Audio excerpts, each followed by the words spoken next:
My name is Victor Furman. Some call me The Voice. I've always been fascinated with human nature, spirituality, science, and the crossroads at which they meet. Join me now and we will explore these topics and so much more with fascinating guests, authors, and experts who will guide us to Destination Unlimited. We are all human beings. We live in a time when our humanity seems to be tested on an almost daily basis. Recent violent attacks on people of faith from many religions in many lands anger us, sadden us, befuddle us, and leave us asking the eternal question, why?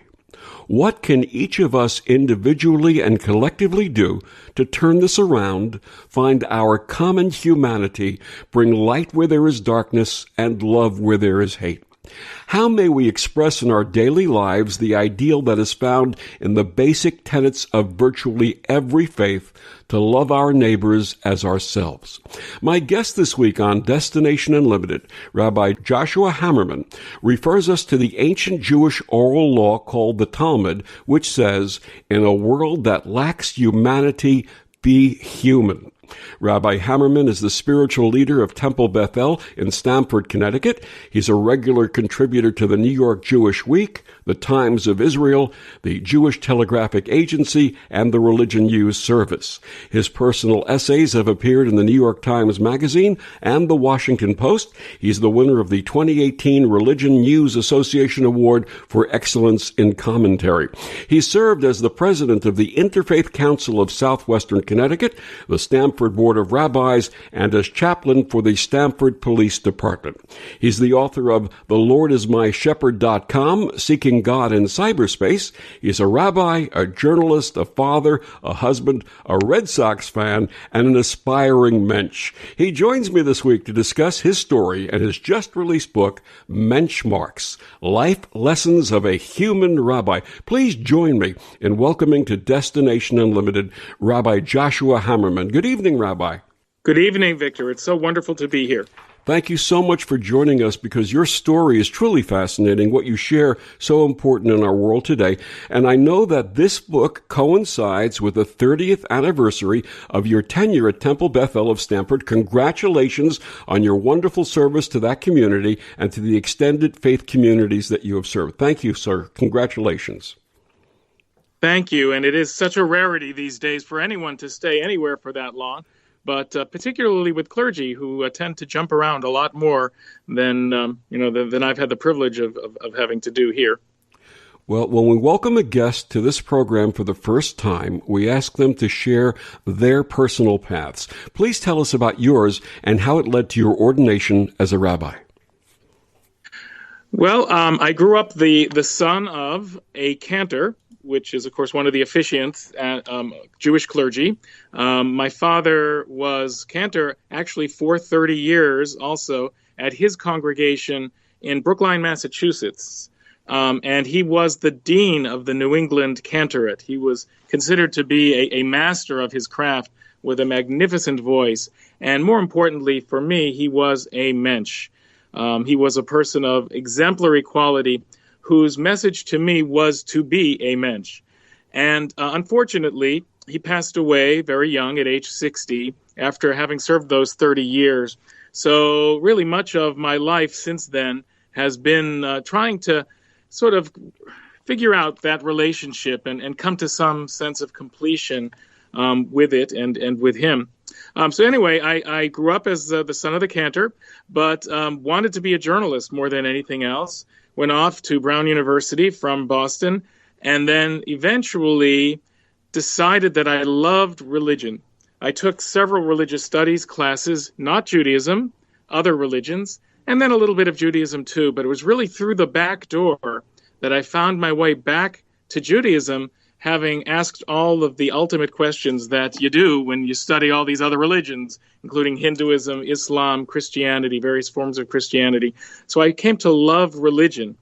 And then I sort of jumped into rabbinical school at the Jewish Theological Seminary in New York, but at the same time maintained my love of journalism, going to New York University downtown. So I was rabbinical student by day and journalist by night, and trying to combine the two into a life that really has sustained me for the decades since.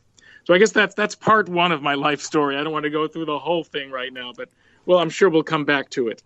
Now, most of our listeners are familiar with the title rabbi, but many are not aware of what it means. What is a rabbi? Well, a rabbi is a teacher.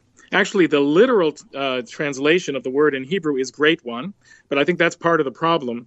We tend to, and not just rabbis, but other clergy, tend to sort of place themselves on pedestals and tend to believe the press clippings. But it really is it's a name of respect.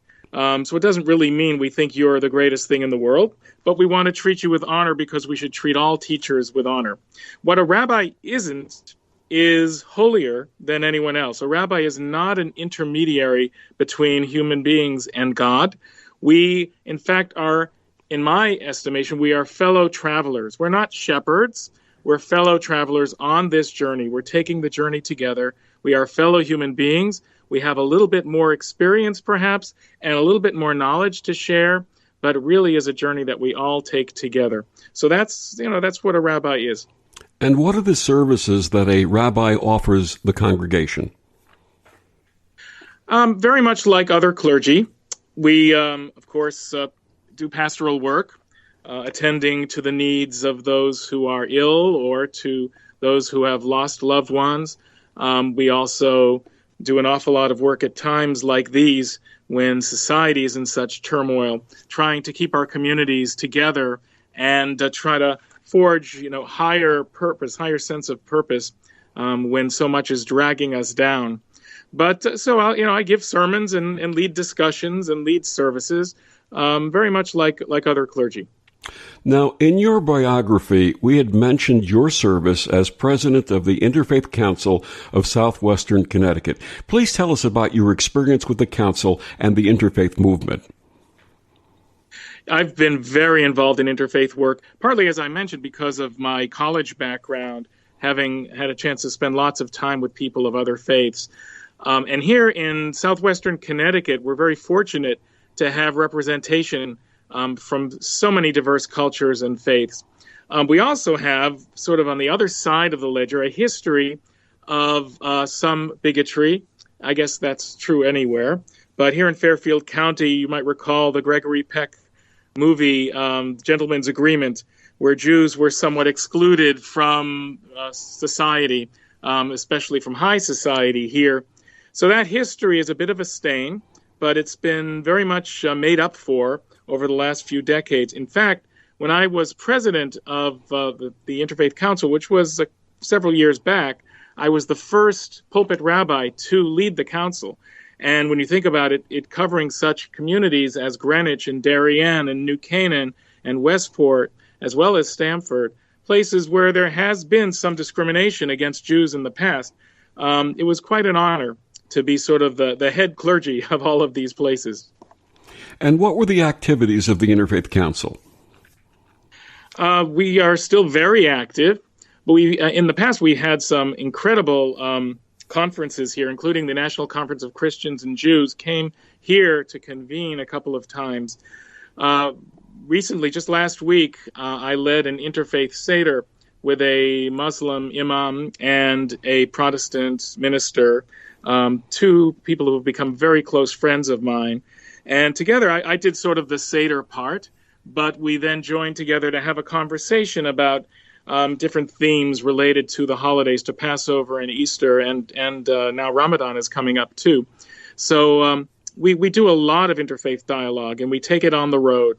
We go to high schools, we go to churches and synagogues and mosques, and this year, unfortunately, we've been called upon to do an awful lot of work bringing the community together following the horrible tragedies that have affected places of prayer of all the major faiths.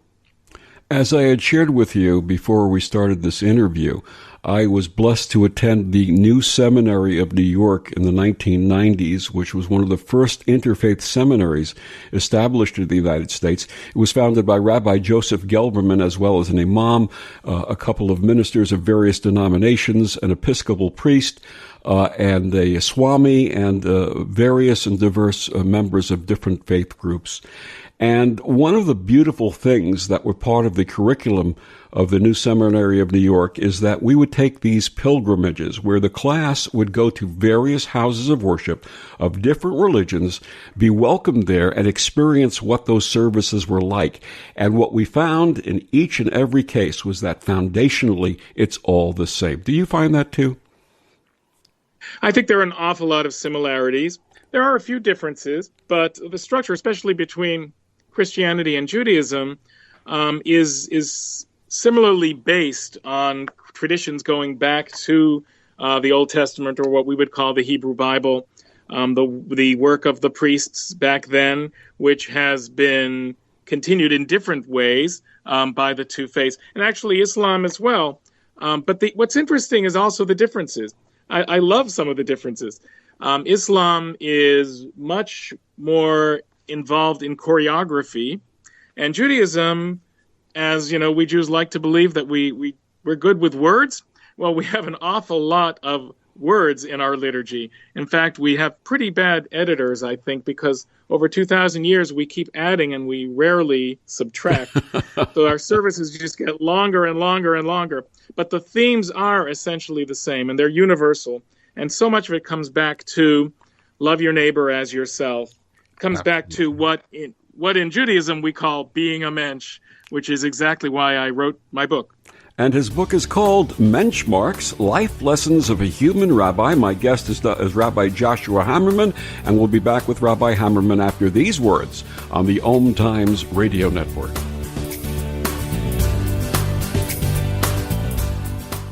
OMTimes Magazine is one of the leading online content providers of positivity, wellness, and personal empowerment. A philanthropic organization, their net proceeds are funneled to support worldwide charity initiatives via Humanity Healing International. Through their commitment to creating community and providing conscious content, they aspire to uplift humanity on a global scale. OMTimes, co-creating a more conscious lifestyle. Tune in to The Practical Intuitive, Mind, Body, Spirit for the Real World with me, host Robin Fritz, Mondays at 2 p.m. Pacific, 5 Eastern. I'll cover personal and business intuition, animal communication, mediumship, space clearing, past life regression, shamanic insights, energy healing, soul choice, and more, all to help you tap your own intuitive and healing skills. No ifs, ands, or buts. Why should you volunteer with Meals on Wheels? I never thought that 5 minutes could make so much difference in the lives of two people, but it has. Drop off a warm meal and get more than you expect. Volunteer at americaletsdolunch.org. Brought to you by Meals on Wheels America and the Ad Council. You wanted to see me? Yes, please, have a seat. So here's the thing. When this company brought you on, we took a chance on you. You didn't have that 4-year college degree we typically look for. Right. But we gave you a shot anyway. And since then, you've worked incredibly hard and given it your all. Thanks. You've been an important asset to the team, but I don't think you can be an intern here anymore. We want to hire you. You're serious? Absolutely. Find your next great employee. Introduce yourself to the Grads of Life. Who are they? Talent worth knowing about. Young adults of unique determination and experience. An ideal fit for your company in an entry-level position, internship, or even mentorship. They might not have every qualification you typically look for, but they're exactly who your company needs. I won't let you down. I know. Don't miss out on a resource many innovative companies have already discovered. Go to gradsoflife.org to learn how to find, cultivate, and train this great pool of untapped talent. Brought to you by the Ad Council and gradsoflife.org.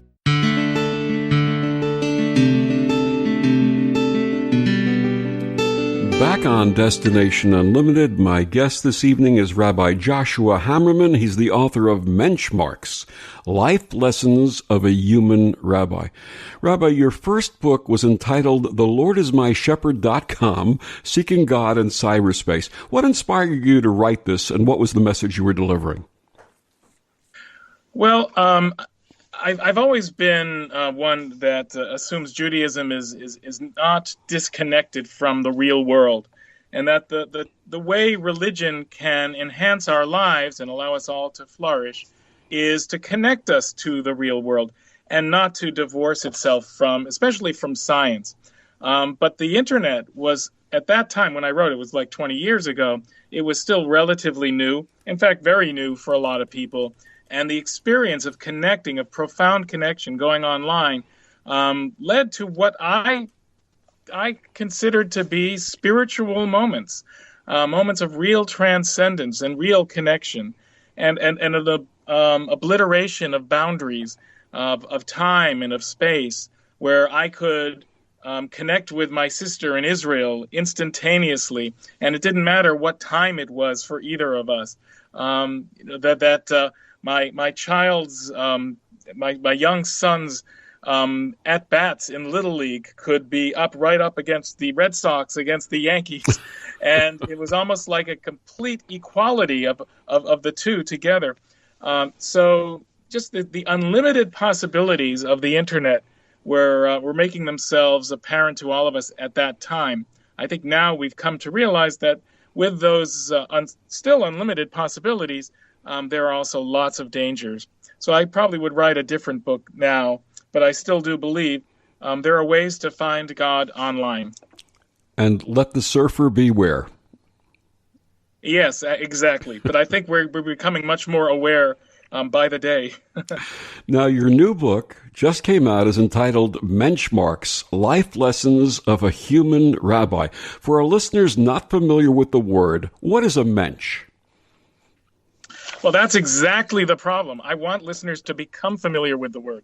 Of course, among Jews, it's a word that we use all the time, although primarily at bar mitzvahs and at funerals, when we want to talk about someone who was a good person. But the definition of mensch as a good person is like calling LeBron James a good basketball player, because there is so much more to it.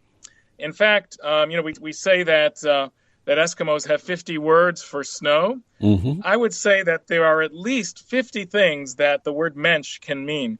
So it means someone who is kind, someone who is of good character, someone who has self-control, who's humble, who's forgiving, who's fair, who's enthusiastic, who is grateful, who's brave, who's creative. All of these things come together in the term mensch. When we want to say someone is an incredible person, we say mensch. But you don't have to be a saint to be a mensch. That's one thing that's important. When we think of a mensch, we don't have to be thinking of the Dalai Lama. We can think of just the person next door, the guy who goes about his work and his family in an honest and kind way and treats the world as he would want to be treated, loves his neighbor as himself. And there's also one other thing, a couple of other things. One thing, a mensch in German means man. In Yiddish, originally it means man, but it can be a woman, and it doesn't have to be a Jew. So it's important that anyone can be a mensch. The problem is that you first have to understand what it is in order to be one.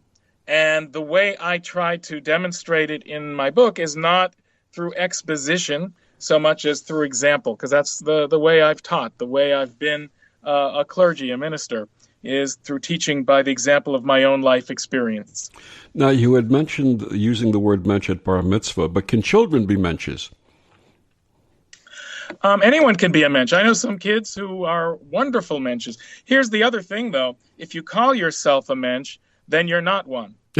Because in order to be a mensch, you have to be aspiring to be a mensch. So although I might say of a bar mitzvah, you are a real mensch, and I often say that of someone who has died when I speak at their eulogies, you can't call yourself a mensch. Of course, if you have just died, you're not going to do that anyway.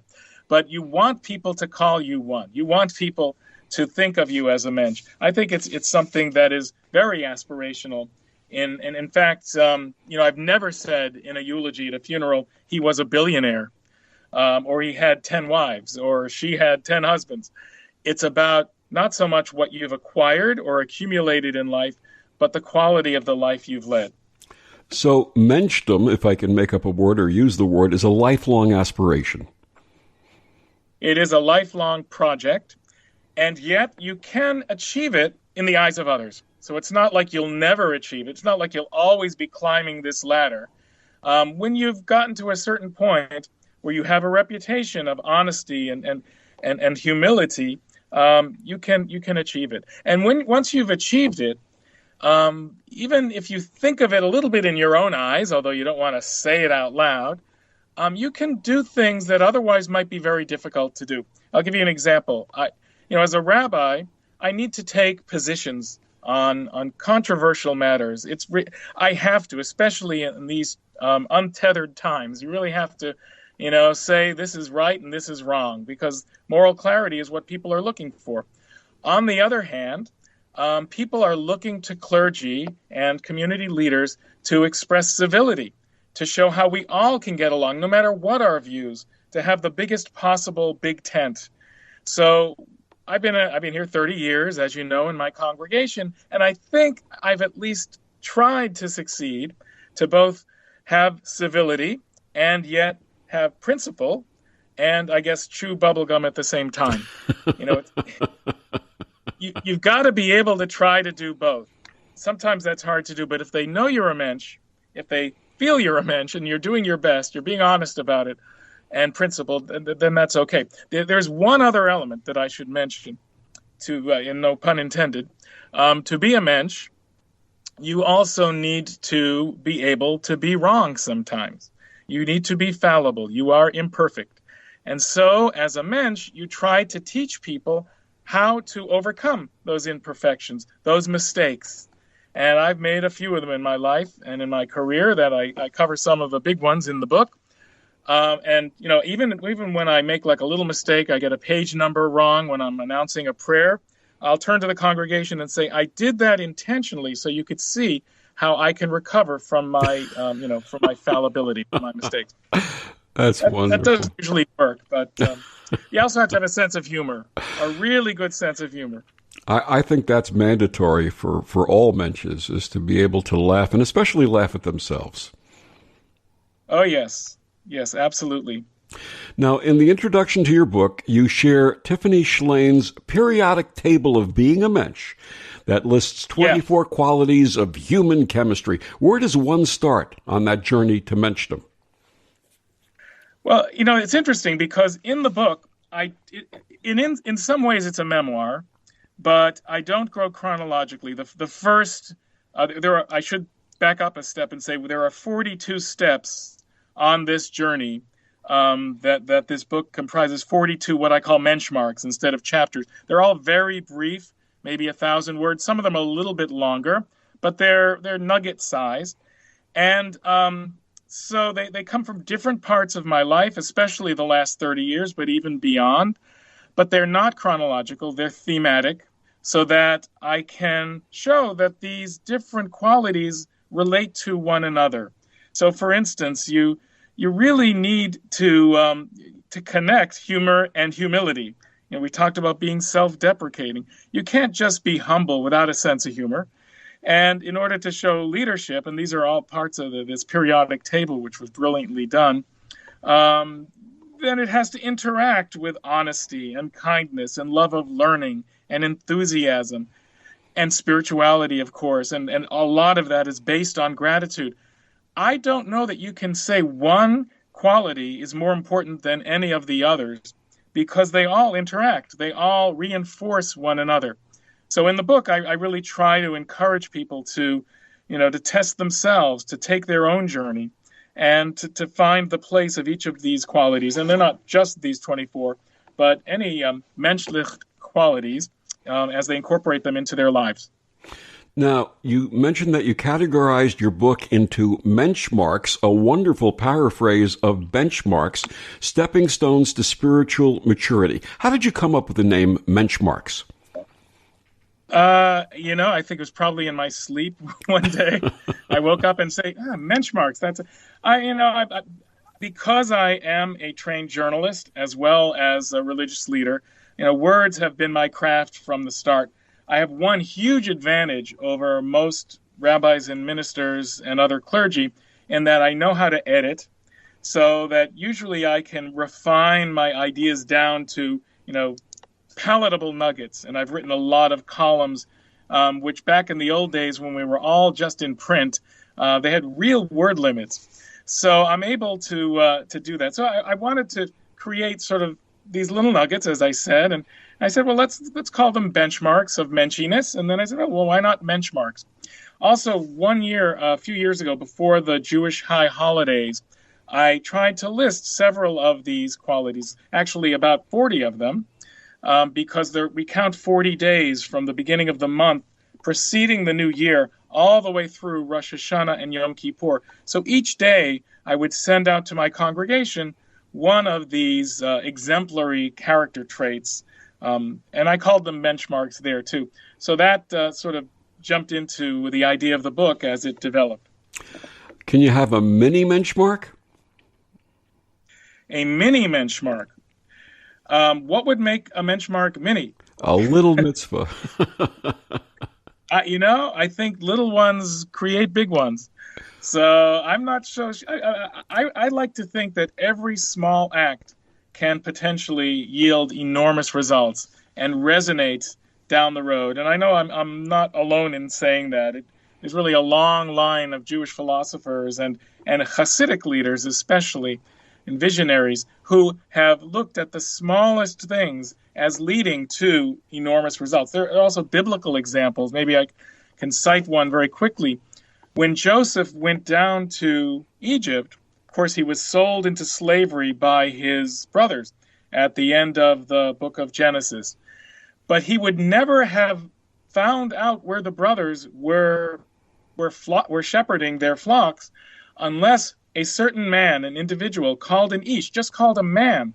Basically, he asked at a gas station on the way to Dotan, where the brothers were, somewhere near Shechem, near what's now Nablus, on his way up to the north. So if let's say that gas station attendant hadn't given him the right directions to find his brothers, Joseph never would have gone to where his brothers were. They never, in their enraged state, would have thrown him into the pit and then sold him into slavery. He never would have gone down to Egypt, where he, in turn, was enslaved and then imprisoned and then rose to become second to Pharaoh and eventually saved Egypt and saved his brothers and his family, who then came down to Egypt, and they multiplied there, and the rest is history.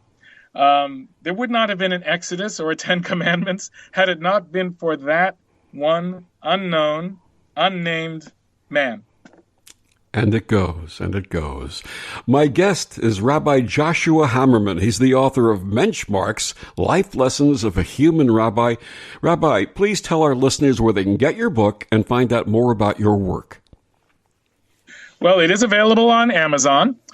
Mensch-Marks has a hyphen between the Mensch and the Marks. Actually, in the book, it's a dot, but I won't get into that. But I have a website as well, which is menschmarks.com, without the hyphen. Just one word, menschmarks.com, and from there you can find out all about the book. You can read the introductory chapter and link, of course, to Amazon to buy it. And we'll be back with more of Rabbi Joshua Hammerman and Mensch-Marks after these words on the OMTimes Radio Network.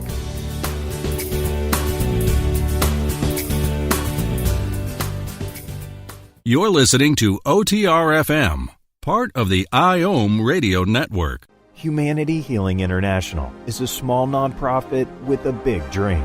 Since 2007, HHI has been working tirelessly to bring help to communities with little or no hope.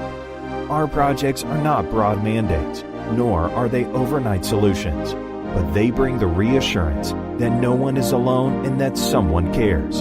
To learn more, please visit humanityhealing.org. Humanity Healing is where your heart is. Hi, it's Olivia Munn with my shelter pets, Frankie and Chance, reminding you that when you adopt a shelter pet, you discover all the things that make them unique. Adopt pure love at theshelterpetproject.org. Brought to you by the Ad Council, the Humane Society of the United States, and Maddie's Fund.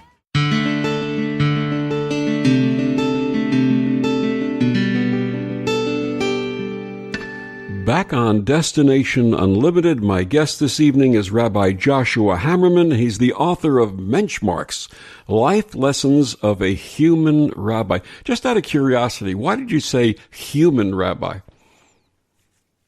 Well, I think the word Mensch, for one thing, means human. And I sort of mentioned at the beginning that I've always seen my role as being a fellow traveler. And one of the most important aspects of being a religious leader for me is to bring things down to their most basic human level.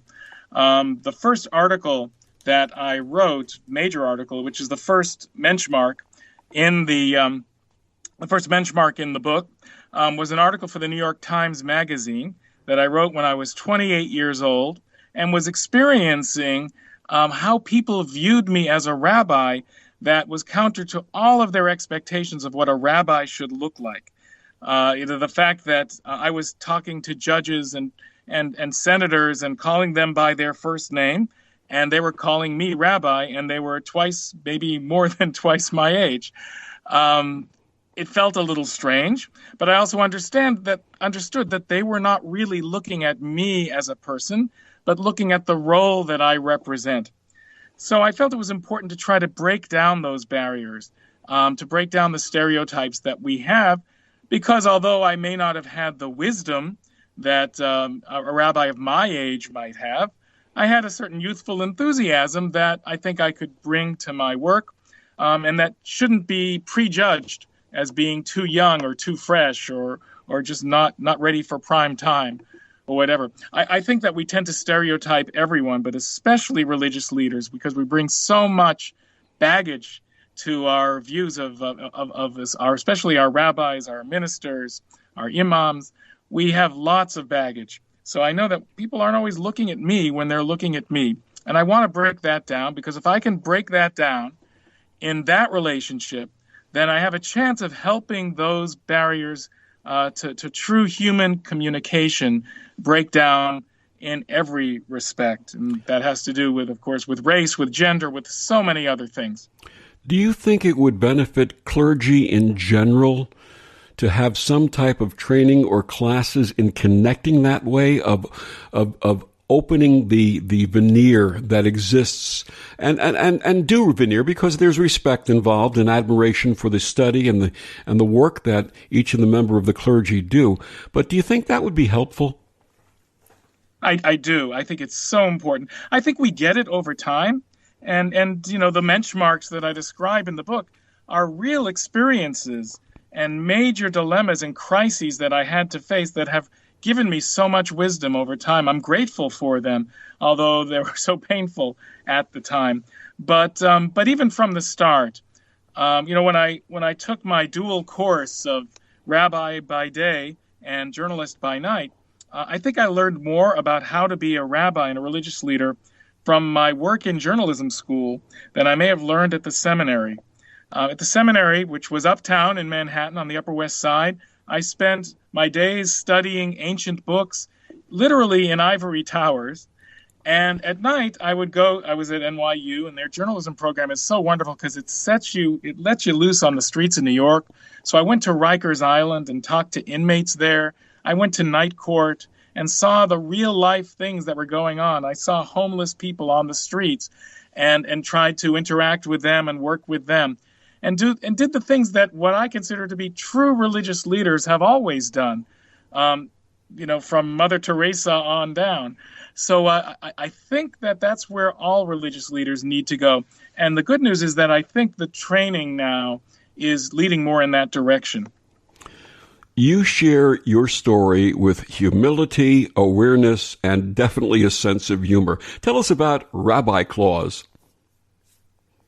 Well, that was an interesting situation that arose.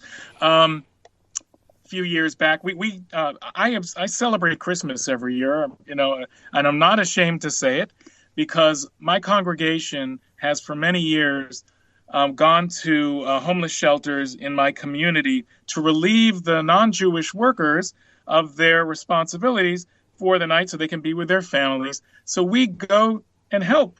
And so we bring Christmas to these homeless shelters. And one year there was a need for a Santa Claus, and the question came up whether I would be willing to do it. Now, I don't particularly look like Santa Claus, and I looked a little less like Santa then, but I guess anyone can look like Santa Claus if you put on a beard and, a red outfit. But then I sort of went through all of the, all of the psychological issues that would come up for my own children who were pretty young at the time, or for some of the other children, or for some of the Christians at the shelter, wondering whether the rabbi is actually Christian, or all of the questions that would come up, whether it's okay for a rabbi to dress as Santa Claus. In the end, I ended up not doing it, not out of fear, because, I put on my rabbi outfit instead, my yarmulke, and then I came to realize that, just as I was talking about before, it's more important not so much what you're wearing on the outside, but the person, the human being that you are within. Absolutely. That's a wonderful story. Thank you for that. Now, Vice President Biden, who has recently thrown his hat into the ring for the 2020 Democratic nomination for president, had some issues because of his very natural way of hugging and embracing people. You share a very cute anecdote about the importance of human touch. What happened? Well, on Tuesday, the rabbi got sick. I came down with one of my all-time personal best fevers, and unfortunately, it sounded like I had a fever. So when I left my greeting on my phone, I had to say, oh, by the way, I have the flu. After which I got lots of, very helpful messages from congregants about why didn't you take a flu shot, and, trying to make me feel better in that way when I felt really guilty. The problem was we had a bat mitzvah that weekend. And I find that to be a true religious leader, Joe Biden notwithstanding, and I'm not sure even for politicians, I think it's important to do a little hugging. It's important to have physical contact. The world has become so antiseptic. We've become so paranoid of invisible enemies like germs. My dilemma was, how am I going to deal with trying to be physically close to a congregation? And we do a lot of touching during services, but they all knew I was sick. So we walk around with the Torah, and I'm imagining a scenario where I'm walking around with the Torah. We have this procession. We usually shake hands, and having the person behind me with a dispenser of Purell just to make sure everyone would be safe. Maybe I should be like that boy in the bubble and walk around like that. How can you be an effective leader if you can't be close to people? So, of course, the moment of truth was arriving. I'm standing with the bat mitzvah girl, and everyone is thinking, is this horrible beast going to, infect this innocent child just hours from an awesome party? What is he going to do? So in the end, well, maybe I shouldn't give it away. No, I guess I'll give it away because there are a lot of other good Mensch-Marks.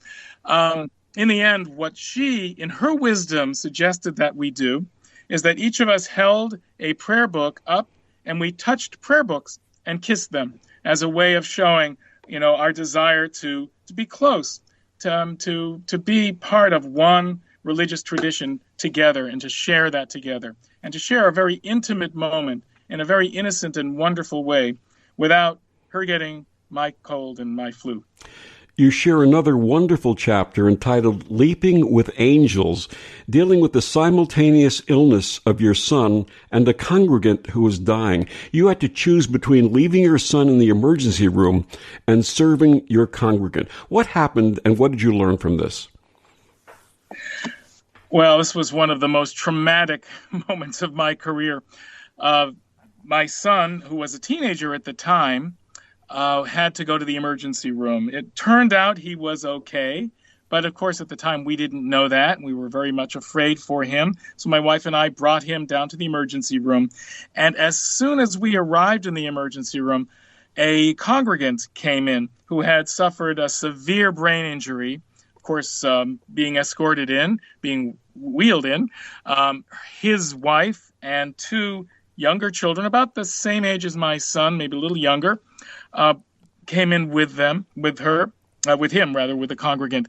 And it was almost, at this point, he was very close to death. So here I was in this impossible situation where I had to choose between being a bad parent and leaving my child in his state of extreme crisis, or a bad clergy, a bad rabbi. I'm in the same room as these congregants suffering the most excruciating, difficult moment of their lives. And how could I not be with them at this difficult time? So the choice was being bad parent, bad rabbi, or both. And I, as a human being, did not want to make that Sophie's choice. So I chose both. So I was hopping from one gurney to the other, up and down, back and forth. If this had been labor and delivery, it would have been a comedy. But because it wasn't, it was very sad and tragic. What happened at the end, though, really helped me to learn a lot about, what my role is as a rabbi and how really it's to be a human being. The wife of the man who was dying came over to my area, to where my son was, and opened the curtain and peeked in and asked him how he was doing. And I looked at her and I just could not believe at that moment that she could care about my son. And I realized that it wasn't about being the rabbi, being the professional. It was about each of us trying in some way to help one another in an impossible situation. She taught me how to leap with angels. Wonderful. My guest is Rabbi Joshua Hammerman. He's the author of Mensch-Marks, Life Lessons of a Human Rabbi, and we'll be back with more after these words on the OMTimes Radio Network.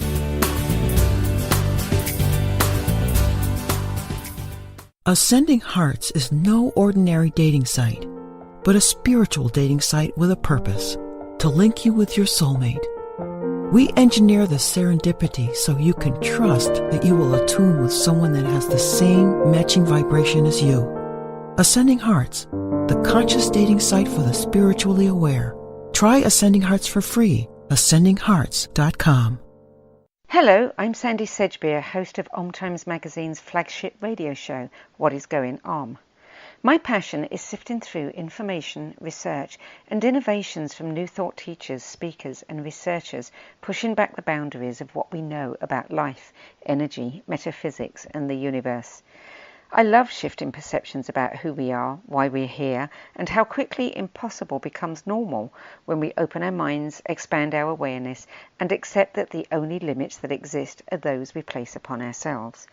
So if you're the kind of forward-thinking, eager investigator of what lies beyond the current reality that most perceive, why not make a date to come play with me in the field of possibilities at 4 p.m. Pacific Time, 7 p.m. Eastern Time every Thursday, and together we can discover what's really going on. So I'm a cat, and I just moved in with this new human, and she's got this little toy she's always playing with, all day long. Tap, tap, tap, tap, bloop, bloop. She can't put it down. There it is. Oh, and get this. She even talks to it. Last week she asked it for Chinese, and guess what? Egg rolls showed up. Like magic.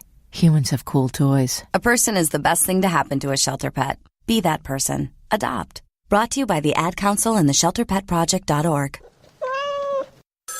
A ranger station. I'd like to report a bear hug. Okay. I put out my campfire and Smokey Bear hugged me. So you drowned the fire, you stirred it, drowned it again, and felt that it was cold? Uh-huh. Yep, he's just letting you know you did good. Bear hug from Smokey Bear. Status update. I'm gonna let you go now. There are many ways to start a fire, but one sure way to put it out. Learn how you can do your part at SmokeyBear.com. Sponsored by the U.S. Forest Service, Ad Council, and your state forester.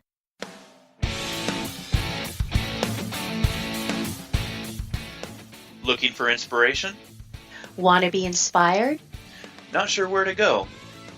Find Mark and Kim every Wednesdays at 3 p.m. Eastern on Inspired Living. Topics will elevate consciousness and range from metaphysics to the human and social experience and all things spiritual.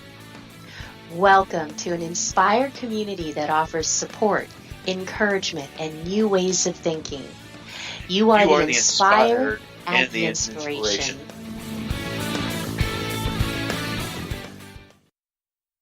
Listen, as a hiring manager, I've got to tell you, the best job candidate isn't always the typical candidate. Sometimes they're a grad of life. Meet the grads of life. Young adults of unique determination and experience. An ideal fit for your company in an entry-level position, internship, or mentorship.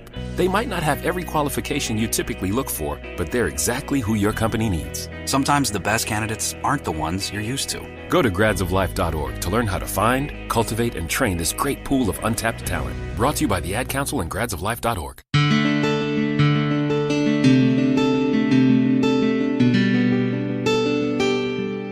Back on Destination Unlimited, my guest this evening is Rabbi Joshua Hammerman. He's the author of Mensch-Marks, Life Lessons of a Human Rabbi. Rabbi, how do we look at our capabilities and limitations and find a balance? Well, I think life is all about finding a balance. The major thing we have to be able to do is to aim high, but always forgive our own failings. Give ourselves an opportunity to fail so that we can aim high once again. In one of the chapters, I talk about the notion of hypocrisy, which people have turned into the gravest of sins. In my estimation, hypocrisy is not an enormous sin at all. In fact, the only way you can be a hypocrite is if you set the bar so high that you don't reach it. If you set the bar very low, a thief who professes being a thief is not a hypocrite. So I think hypocrisy is somewhat overrated as a sin. Unfortunately, though, we find a lot of clergy who have been exposed as true hypocrites, and they've done a disservice to all of us. The way to avoid being seen as a hypocrite or as someone who is totally corrupt is to apologize. It is to know that you're wrong. Being a mensch is always having to say you're sorry. In a way, love is the same. It's not really never having to say you're sorry. So if you go in with that attitude, and I certainly apologize an awful lot, and you understand in that humility that every opportunity to make a mistake is also an opportunity to grow, then I think you can find that balance. With the recent attacks on synagogues, churches, and mosques, it's become apparent that religious intolerance and hatred has reared its ugly head again. What do you say to your congregants about this, and how should people of faith address this? Well, in one after the horrible Pittsburgh shooting last year, we addressed the issue. One issue that kept coming up was whether Jews should turn the other cheek. Famously, the Christian congregation in Charleston, forgave the killer, whereas the Jewish congregation in Pittsburgh wouldn't even have considered forgiving the killer, who certainly has remained unrepentant. And so the issue of turning the other cheek, which Christianity professes, is something that Jews would not necessarily do. But the way to address it, instead of forgiving the perpetrator, is to find a general sense of forgiveness and reconciliation in society. The best revenge against this extremism, against this hate, is to bring together, let's say, the Jewish and Muslim communities, as happened in Pittsburgh, with such gestures of magnanimity on the part of the Muslims. And that was reciprocated when Muslims have been attacked, as they so often have in this country. So it's created a real momentum for interfaith understanding and cooperation, which is an undercurrent of the extremism that unfortunately is much more public and still very prevalent. What can the average person do to promote kindness in their communities? Well, I think we all know intuitively what is a kind and good act. I mean, if we need to, we can study the Bible and we can study other sources. But the key is exactly what you're saying, that the individual needs to do it. There was a great Jewish moralist of the 19th century named Rabbi Israel Salanter. And he said, and I use this quote as a sort of a cornerstone in the book, he said, I tried to change the world and I failed. Then I sort of narrowed my focus. I tried to change my city, and I failed. And then I tried to change my family, and I failed. Then I tried to change myself, and I was able to change the world. What a beautiful way of looking at it.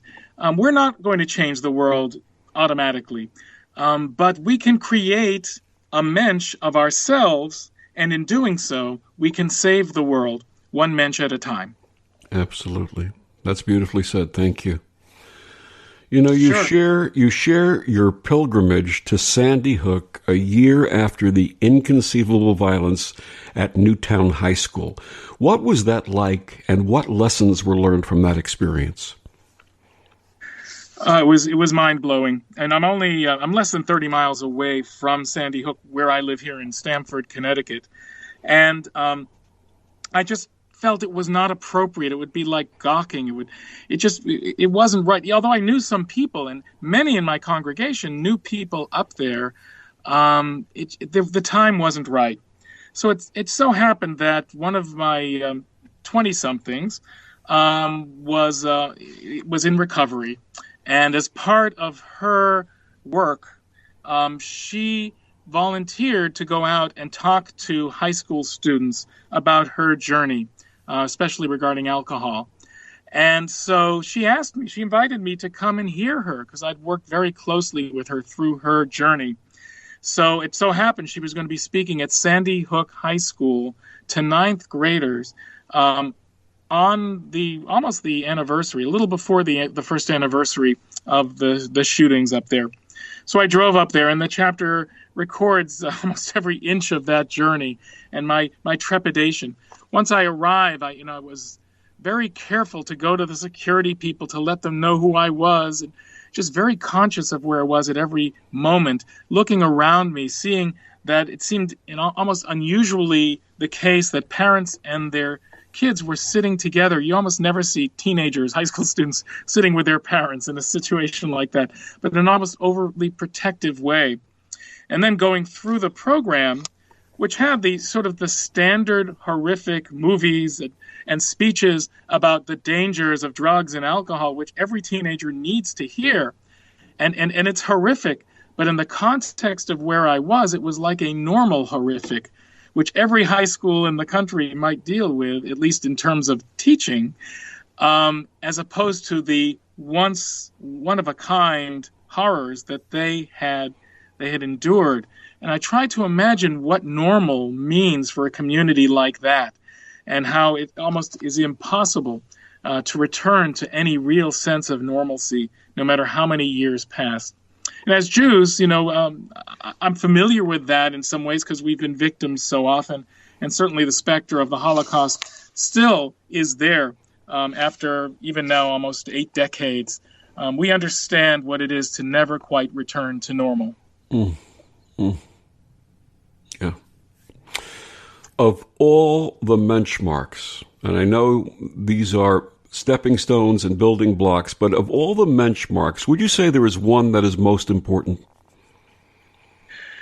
Well, I think they're all equally important, but I will say that there's one that probably is the most significant in my having decided to include it in this book.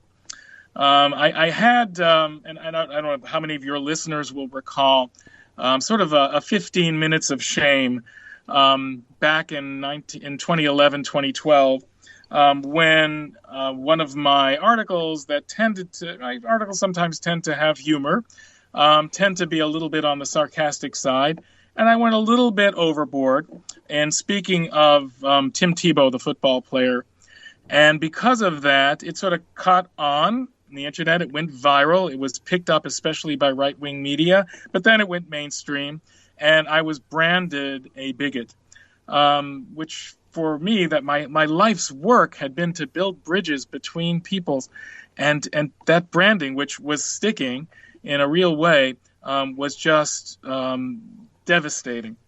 So that chapter talks about the journey that I took through those few weeks and months right after that incident. And then, almost a year later, on the high holidays, on Yom Kippur, it contains, almost in its entirety, a sermon that I gave to my congregation.